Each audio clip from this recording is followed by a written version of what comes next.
right? But they are not the be all and end all of everything. Those three things will not help you on your own. If they do, that is great. I'm not saying that it doesn't work for everybody. There is an exception to every rule, but what I'm saying is these things need to be in conjunction with good support systems, possible medication, therapy, whatever that may be. Usually the three things, eating, sleeping, and exercise, need to be in conjunction with other forms of help. So I just want to make that very clear. Um, so 4 years ago, I got very, very sick, and my husband got very, very scared, and I understood that.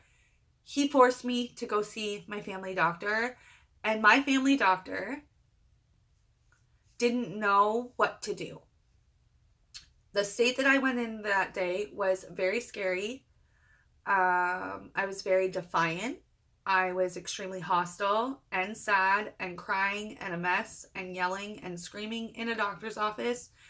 I was not thinking straight. I was not seeing things. I was seeing things that were not there. I was thinking things that weren't true. And they were very scared for me. And I was unwilling to be held on a psych eval. And because I was not suicidal, they could not hold me, and I knew that.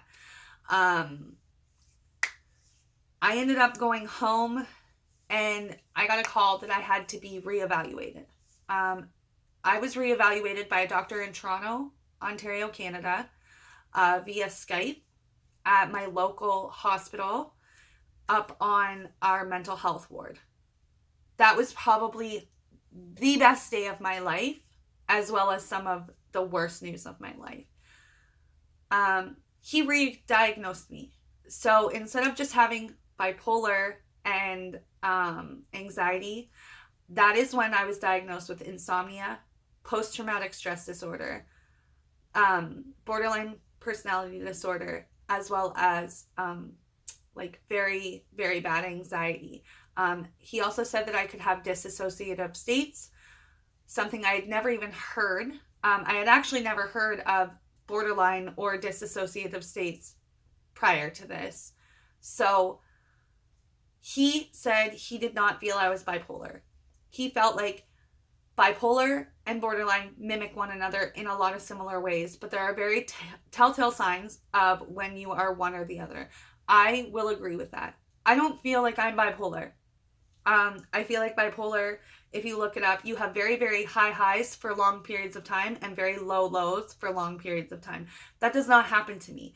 I have very high highs for very short, quick amounts of time, and I have low lows for sometimes very short amounts of time, and it can last up to very long periods of time. That day, they decided to prescribe me a SSNRI. These are narcotics. I did not know that, and I will do a whole other video on that situation. I am not on an SNRI. I am not on any type of medication. I want to make that very clear. I have done lots of research. I have done lots of educating myself. I have done a lot of learning myself and getting very intuitive, like in tune with myself and who I am and what I need, and expressing that with those around me. Do I continue to struggle? Of course. Do I continue to have sick days or bad days? 100%. Those days are so far and few between now that I have embraced that I am BPD and I have mental health issues, because all those years that I had bipolar and anxiety, I felt terrible about myself. I had very low self-esteem about it. I thought I was crazy. I thought there was something wrong with me. I felt like people were stigmatizing me, and they were. They definitely did, and they were. I've gotten to such a good place in my life that I don't give a shit. I don't care. I don't care if anyone thinks less of me, or if people look at me differently, or if people don't understand it. You don't have to. I'm not asking you to. I will say, though, that those who are closest to me, if they don't understand it and they don't respect it, chances are we don't have a close relationship, because this is a part of who I am. And I've embraced that. It's no different than me having green eyes or blonde hair or freckles on my face. It is who I am. There's something that happened to me when I was a kid, lots of things that happened to me as a kid that led to this. It is all predisposition because of hereditary reasons as well. My brother committed suicide due to depression and mental health issues. My mom struggled with mental health issues. I'm pretty sure there are more people in my family that have mental health issues that are undiagnosed, that don't speak about it, that act like everything's fine.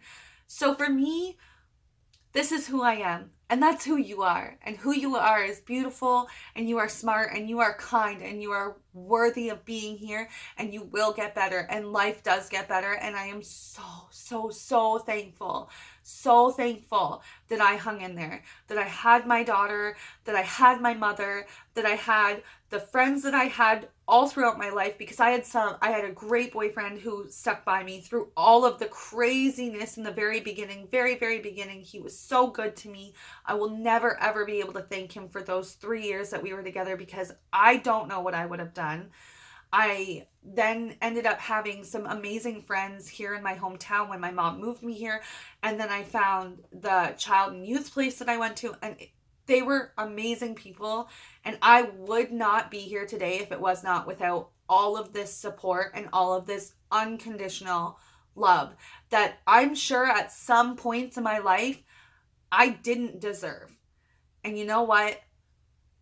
I understand that, and I have apologized to those people that I have hurt and done horrible things to, and I hope they've forgiven me. I feel like they have, and they know that I love them immensely, because people with borderline, we feel things intensely. So when we love you, and we love you forever and always with every fiber of our being. And when we don't, we really don't. I am making this video so everybody out there who is struggling, who feels alone, who feels isolated, who feels sad, who feels scared to talk about this or to go see someone, please heed my warnings and listen to me when I say this. Talk about it. We need to end the cycle of stigma based around mental health. Everybody struggles with something. I don't care how good you are. I feel like at one point or another, everybody feels anxious, everybody feels depressed, everybody feels lonely or sad or whatever. And not just, oh, I'm sad because something really bad happened, but I'm sad for no reason at all. Please take notice of those you love around you. Pay attention. If they're not coming out anymore, if they're not answering their phone, if they're not, doing the things that they used to love to do, please ask them if they're okay. Mention mental health. Mention their doctor. Don't be afraid. Please don't. If you love that person, you will speak up for them, to them, on their behalf. You will support them. For those who are struggling, stand up for yourself. You have nothing to be ashamed of. Who you are is amazing, and we could not have this world without you. And please don't forget that, because I feel like so many times we struggle with these feelings of being inadequate and not enough and worthlessness.